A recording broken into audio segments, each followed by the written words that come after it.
Hey guys, I welcome you all to GSN law. अब देखिए 2014 में कई सालों के बाद एक फुल मेजॉरिटी पार्टी की गवर्नमेंट बनी। इसके पहले गवर्नमेंट के डिसीजंस में स्टेट्स का काफी ज्यादा से रहता था, लेकिन 2014 के बाद से डिसीजन मेकिंग में स्टेट गवर्नमेंट्स का से कम हो गया है और सेंट्रल गवर्नमेंट और स्टेट गवर्नमेंट के बीच में हमको आए दिन टशल्स दिखाई देते हैं, स्पेशली जहां पर नॉन बीजेपी गवर्नमेंट है। आज हम इसी मुद्दे के ऊपर आर्टिकल 248 और 7 शेड्यूल से जुड़ा हुआ case project director versus PV Krishnamurthy को देखेंगे, जो कि हाल ही में 8 दिसंबर को डिसाइड किया गया है। आइए सबसे पहले जानते हैं कि ये कौन से प्रोजेक्ट डायरेक्टर हैं। अब देखिए ये पूरा मामला नए रोड्स के कंस्ट्रक्शन से रिलेटेड है और इसी के प्रोजेक्ट डायरेक्टर यहाँ पे पार्टी हैं। अब देखिए 7 शेड्यूल में वेरियस लिस्ट दी गई हैं, सेंट्रल लिस्ट, स्टेट लिस्ट और कॉन्करेंट लिस्ट, और एग्रीकल्चर स्टेट लिस्ट का सब्जेक्ट है। दूसरी तरफ जो रोड्स हैं वो भी स्टेट लिस्ट में आती हैं। अब देखिए हुआ क्या कि पार्लियामेंट ने नेशनल हाईवेज एक्ट 1956 और national highways authority act 1988 enact किया। ध्यान दीजिएगा कि ये दोनों ही एक्ट उस समय के हैं जब कांग्रेस मेजॉरिटी में थी और उस समय पर भी एक स्टेबल गवर्नमेंट थी इवन इन दी स्टेट्स। लेकिन यहाँ पर कोर्ट के सामने ये क्वेश्चन था कि क्या पार्लियामेंट कॉम्पिटेंट है अंडर दीज टू एक्ट्स कि वो किसी भी ओपन ग्रीन फील्ड को नए रोड्स के कंस्ट्रक्शन के लिए अलॉट कर दे।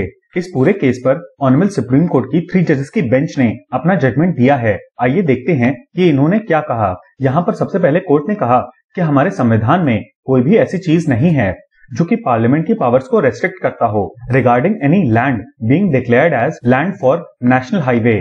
अब देखिए जो रोड्स का कंस्ट्रक्शन है वो तो स्टेट लिस्ट में आता है, लेकिन यदि किसी रोड को नेशनल हाईवे डिक्लेयर कर दिया गया है तो उसके ऊपर decision making power central government की होती है और इसी चीज को यहाँ पर कोर्ट ने भी एक्सप्लेन किया। अब यहाँ पर आर्टिकल 248 की बात हो रही है तो हम सबसे पहले इस आर्टिकल को देख लेते हैं। ध्यान दीजिएगा कि यहाँ पर ये जो अमेंडमेंट है ये रिसेंटली 2016 में आया है। ये अमेंडमेंट जीएसटी से रिलेटेड है बिकॉज आर्टिकल 246 में जीएसटी के विषय में प्रोविजन दिया गया है। कुल मिलाकर इसका मतलब ये है कि जो भी जीएसटी से रिलेटेड लॉज बनाए जाएंगे वो आर्टिकल 246A के अंतर्गत बनाए जाएंगे with the consultation of the state government. इसके अलावा लेजिस्लेशन की रेसिडुअरी पावर्स एक्सक्लूसिवली पार्लियामेंट के पास है उन सभी सब्जेक्ट्स पे जो कि कॉन्करेंट लिस्ट या फिर स्टेट लिस्ट में नहीं दिए गए हैं। इसके अलावा residuary powers in respect of taxation वो भी पार्लियामेंट के पास है उन सभी केसेस में जहां पर वो सब्जेक्ट मैटर स्टेट या फिर कॉन्करेंट लिस्ट में ना दिया गया हो। ध्यान रखिएगा कि ये अमेंडमेंट 101 अमेंडमेंट एक्ट है।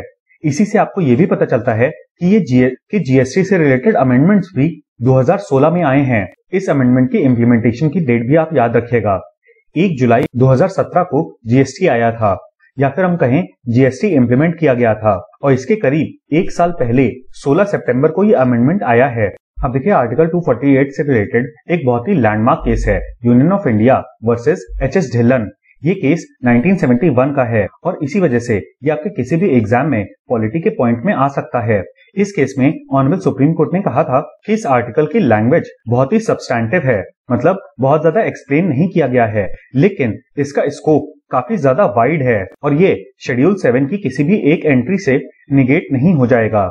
इसके अलावा कोर्ट ने यहाँ पर रेसिडुअरी पावर्स को भी एक्सप्लेन किया और कहा कि कोई भी सब्जेक्ट मैटर अगर तीनों में से किसी लिस्ट में नहीं दिया गया है तो वहां पर आर्टिकल 248 का सहारा लिया जा सकता है। अब यहाँ पर एक बात ध्यान दीजिएगा, आर्टिकल 248 में ये लिखा हुआ है कि any matter not enumerated in the concurrent list और द स्टेट लिस्ट। इसी वजह से यहाँ पर यह सवाल बन गया, क्या सेंट्रल गवर्नमेंट सिर्फ सेंट्रल लिस्ट तक सीमित रहेगी या फिर नहीं। इसी चीज को एचएस ढिल्लन वाले केस में ऑनरेबल सुप्रीम कोर्ट ने एक्सप्लेन करते हुए कहा कि अगर कोई भी चीज तीनों में से किसी भी लिस्ट में नहीं दी गई है तो वहां पर आर्टिकल 248 अटैक होगा। इसके अलावा कोर्ट ने यह भी कह दिया कि इस पावर को तब नहीं एक्सरसाइज किया जा सकता जब सब्जेक्टेड मैटर किसी भी आर्टिकल या फिर एंट्री में दिया गया हो। प्रेजेंट केस की बात करें तो कोर्ट ने सबसे पहले इस चीज को संज्ञान में लिया कि जो एक्सप्रेशन है हाईवेज ये ना तो स्टेट लिस्ट में दिया गया है और ना ही कॉन्करेंट लिस्ट में दिया गया है। इसके अलावा यूनियन लिस्ट का एंट्री नंबर 97 ये भी रेसिडुअरी पावर्स के बारे में ही बात करता है। तो हमेशा आप आर्टिकल 248 के साथ में एंट्री 97 को याद रखिएगा इन दी यूनियन लिस्ट। इसके अलावा कोर्ट ने यह भी कह दिया कि ये कोई सोर्स ऑफ लेजिस्लेटिव पावर नहीं है, बल्कि इन सारी लिस्ट में वो सारे टॉपिक्स दिए गए हैं जहां पर स्टेट या फिर सेंट्रल गवर्नमेंट लॉ बनाने के लिए फ्री है और इसीलिए 7 शेड्यूल में जितनी भी एंट्रीज हैं उनका बहुत ही लिबरल और एक्सपेंसिव इंटरप्रिटेशन करना होगा।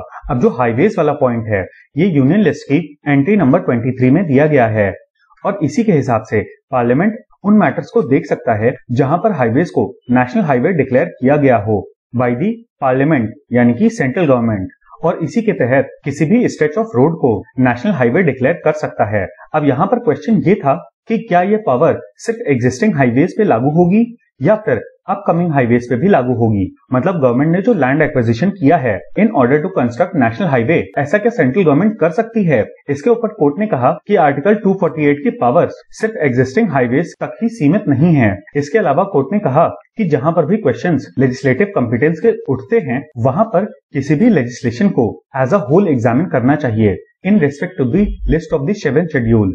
इन्हीं सब चीजों को ध्यान में रखते हुए कोर्ट ने कंक्लूड किया कि पार्लियामेंट किसी भी स्टेट में किसी भी स्ट्रेच को या फिर सेक्शन को नेशनल हाईवे डिक्लेयर कर सकता है इवन इफ वो सेक्शन एक एग्जिस्टिंग रोड ना हो।